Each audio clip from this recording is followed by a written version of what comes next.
नमस्कार दोस्तों, आप सभी का एक बार फिर से स्वागत है एक और नए वीडियो में। इस वीडियो में मैं कुछ स्टॉक्स की बात करूंगा जिन्हें मैं ट्रैक करता हूं और जिनके रिसेंट Q4 नंबर्स काफ़ी अच्छे आए हैं। तो हर एक स्टॉक का मैं थोड़ा-सा बिज़नेस मॉडल का ओवरव्यू देने की कोशिश करूंगा। उसके बाद उनके फाइनेंशियल्स बताऊंगा और अगर वो कॉल करती हैं तो मैनेजमेंट ने क्या कुछ फ्यूचर ग्रोथ के लिए गाइडेंस दिया है, वो भी डिस्कस करूंगा। तो सबसे पहले मैं बात करूंगा स्काई गोल्ड लिमिटेड की। तो देखिए स्काई गोल्ड लिमिटेड को आप ज्वेलरी सेक्टर का डिक्सन टेक्नोलॉजी कह सकते हैं। जैसे डिक्सन टेक्नोलॉजी है वो अलग-अलग इलेक्ट्रॉनिक ब्रांड्स के लिए मैन्युफैक्चरिंग का काम करती है। वैसे स्काई गोल्ड लिमिटेड जो है वो ज्वेलरी रिटेलर्स के लिए मैन्युफैक्चरिंग का काम करती है। इनके पास कल्याण, मालाबार जैसे कई ढेर सारे क्लाइंट्स हैं। इन्होंने कैरेट लेन को भी ऑनबोर्ड किया है और पीएन गाडगिल को भी इन्होंने ऑनबोर्ड कर लिया है। तो ये उनके लिए मैन्युफैक्चरिंग का काम करती है। पिछले कुछ सालों में स्काई गोल्ड लिमिटेड ने काफ़ी अच्छी ग्रोथ दिखाई है। इन्होंने अपनी कैपेसिटी को भी लगातार बढ़ाया, क्लाइंट्स को भी ऑनबोर्ड किया है। इसके अलावा इन्होंने एक्विजिशन भी ढेर सारे किए हैं और आप इनके नंबर्स को भी देखेंगे तो हर क्वार्टर में उसमें काफ़ी अच्छी ग्रोथ आई है। बात करें रिसेंटली Q4 की, तो उसमें इनका जो सेल्स है वो 106% की ग्रोथ आई है और इनके पैट में 180% की ग्रोथ आई है, जो कि आउटस्टैंडिंग है। तो स्काई गोल्ड का रेवेन्यू अभी इस साल जो आया है FY25 में, वो 3500 करोड़ का था, जो कि मैनेजमेंट का गाइडेंस है कि FY26 खत्म होने तक ये 5400 करोड़ तक ले जाएँगे उस रेवेन्यू को और FY27 तक वो बढ़कर 7600 करोड़ का हो जाएगा। इसके अलावा मैनेजमेंट ने ये भी गाइडेंस दिया है कि FY28 तक ये अपनी मैन्युफैक्चरिंग कैपेसिटी को 4x तक कर देंगे यहाँ से। अभी इनकी जो कैपेसिटी है वो 1 टन पर मंथ की कैपेसिटी है, जिसको ये 4 टन पर मंथ तक ले जाएँगे, FY28 तक। इसके अलावा इस साल इन्होंने 300 करोड़ का एक्सपोर्ट रेवेन्यू भी अर्न किया है और इनका टारगेट है कि FY27 तक ये अपने इस टोटल रेवेन्यू का 20% एक्सपोर्ट से ले आएँगे।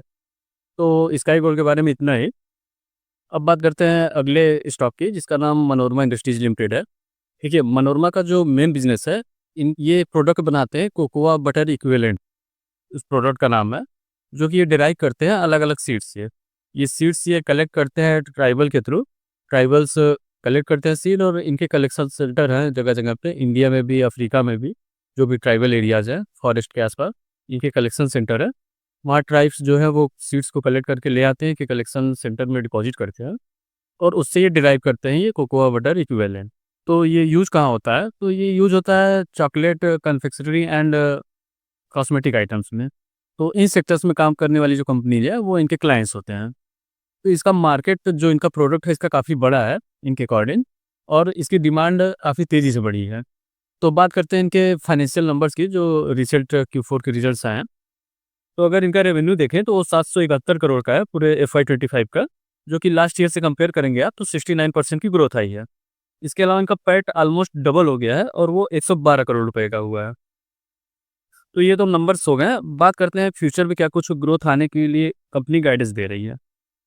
तो देखिए इनके पास 15,000 टन पर एनम की कैपेसिटी थी। इस साल इन्होंने 25,000 टन पर एनम की कैपेसिटी और ऐड की है। तो जो इनका 15,000 टन पर एनम वाला प्लांट था वो 100% कैपेसिटी पे चल रहा है। जो इनका नया प्लांट है 25,000 टन पर एनम वाला, वो 40 टू 50% उसकी कैपेसिटी यूटिलाइजेशन है। ओवरऑल दोनों प्लांट्स को मिला के देखेंगे आप तो 62.5% की उसकी कैपेसिटी यूटिलाइजेशन है। जो कि FY26 का इनका जो टारगेट है वो 75% टू 85% मान के चल रहे हैं कि इतनी कैपेसिटी इनकी यूटिलाइज जाएगी। तो जो मैनेजमेंट रेवेन्यू का गाइडेंस दे रहा है FY26 के लिए, तो वो 1050 करोड़ का है, जो कि अगर आप लास्ट ईयर से कंपेयर करेंगे तो 36% की ग्रोथ है ईयर ऑन ईयर। तो देखते हैं कंपनी क्या कुछ कर पाती है। तो अब बात करते हैं अपने थर्ड स्टॉक की, तो उसका नाम V2 रिटेल लिमिटेड है। तो ये देखिए इनका जो बिज़नेस मॉडल है, ये अपैरल्स एंड मर्चेंडाइज़ बेचते हैं अपने स्टोर्स लगा के V2 रिटेल नाम से। Tier 2, tier 3 and tier 4 cities को ये टारगेट करते हैं। तो ये जो सेगमेंट है जिसमें ये कंपनी V2 रिटेल काम करती है, इसको वैल्यू फैशन रिटेलिंग बोलते हैं। इसमें होता क्या है, ये कंपनीज़ अफोर्डेबल प्राइस में क्वालिटी प्रोडक्ट्स प्रोवाइड करती हैं। तो ये जो पूरा सेक्टर है वैल्यू रिटेलिंग का, इसमें काफ़ी ज़बरदस्त ग्रोथ आ रही है। जो भी कंपनीज़ इसमें काम कर रही हैं, V2 रिटेल की ग्रोथ थोड़ी ज़्यादा है, लेकिन जो भी कंपनीज़ इसमें काम कर रही हैं, सब में ग्रोथ आ रही है। उसका रीज़न जो है वो ऐसा नहीं है कि अचानक से कंज्यूमर की डिमांड बढ़ गई है। कंज्यूमर का जो बिहेवियर है उसमें शिफ्ट हो रहा है। पहले वो अनऑर्गेनाइज़्ड जो दुकानें हुआ करती थी उनसे परचेज़ करते थे। अब वो ऑर्गेनाइज़्ड जो रिटेलर्स हैं उनसे परचेज़ कर रहे हैं। ये शिफ्ट की वजह से इसमें काफ़ी अच्छी टेलविंड है इस पूरे सेक्टर में। अब बात करते हैं V2 रिटेल के फाइनेंशियल्स की। बात करें वी टू रिटेल के FY25 के रेवेन्यू की, तो इन्होंने पूरे FY25 में 1884 करोड़ का रेवेन्यू जनरेट किया है, जो कि लास्ट ईयर से कंपेयर करेंगे आप तो 62% की ग्रोथ है। और जो इनका पैट है वो 72 करोड़ का रहा है, जो कि लास्ट ईयर के कंपेरिजन में 159% की ग्रोथ पैट में आई है। तो देखिए वी टू रिटेल के पास ऑलमोस्ट 200 स्टोर्स हैं। FY25 के ख़त्म होने तक 189 स्टोर्स थे इनके पास, और इनका जो गाइडेंस है इस पूरे ईयर में ये 100 स्टोर्स और ऐड करेंगे। और जो इनका रेवेन्यू का गाइडेंस है, इनका मैनेजमेंट का कहना है कि 45 टू 50% इनके रेवेन्यू में ग्रोथ आ सकती है। तो हमारा अगला स्टॉक है विंटेज कॉफ़ी एंड ब्रीवरेज लिमिटेड। तो देखिए जो इनका बिजनेस मॉडल है, ये बल्क में कॉफ़ी को एक्सपोर्ट करते हैं बाहर की कंट्रीज़ में। अभी इनका जो प्रेजेंस है mainly south Asian and Russian, Australian markets में है। लेकिन ये यूरोप, यूएसए जैसे जो प्रीमियम मार्केट्स हैं, जहाँ कॉफ़ी की कंजम्पशन काफ़ी ज़्यादा है, उन मार्केट्स में भी अपनी प्रेजेंस बनाने की कोशिश कर रहे हैं। तो विंटेज कॉफ़ी का जो बिज़नेस मॉडल है, ये बी टू बी सेगमेंट में काम करते हैं। मतलब ये स्टारबक्स वगैरह जो कॉफ़ी के आउटलेट्स हैं, उनको सप्लाई करने का काम करते हैं। लेकिन अब ये बी टू सी में भी घुसने का प्रयास कर रहे हैं।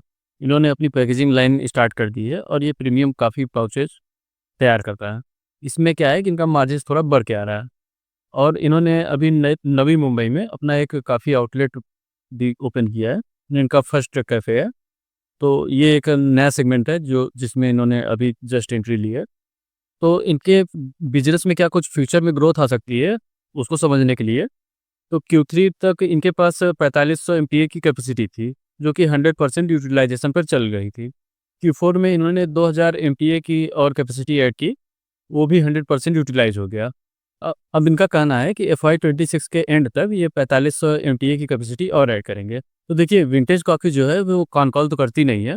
इनके जो पावर पॉइंट प्रेजेंटेशन से हमें इन्फॉर्मेशन मिलती है, वो ये मिली है कि Q3 तक इनके पास 4500 एमटीए की कैपेसिटी थी, जो कि 100% यूटिलाइज़ हो गई। Q4 में इनकी 2000 की कैपेसिटी और ऐड हो गई थी, वो भी 100% यूटिलाइज़ हो गई। तो एक बात तो यहाँ क्लियर है कि इनकी जो डिमांड है प्रोडक्ट की वो ज़बरदस्त है। ये मतलब जितनी भी कैपेसिटी ये ऐड करते जा रहा है वो 100% यूटिलाइज़ हो जा रही है। तो FY26 के एंड तक इनकी 4500 एमटीए की कैपेसिटी और ऐड हो जाएगी।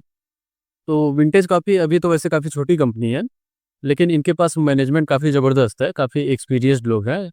टाटा कॉफ़ी जैसे कंपनीज़ में काम किए हुए, कई सालों तक काम किए हुए लोग इनके मैनेजमेंट में हैं।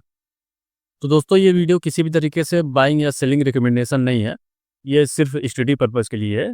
तो आई होप कि ये वीडियो आपको अच्छा लगा होगा। अगर आपको ये वीडियो अच्छा लगा है तो आप इसे लाइक कर दीजिए, साथ ही चैनल को सब्सक्राइब कर लीजिए ताकि फ्यूचर में भी जो मैं वीडियोज़ डालूँ उसकी नोटिफिकेशन आपको मिलती रहे।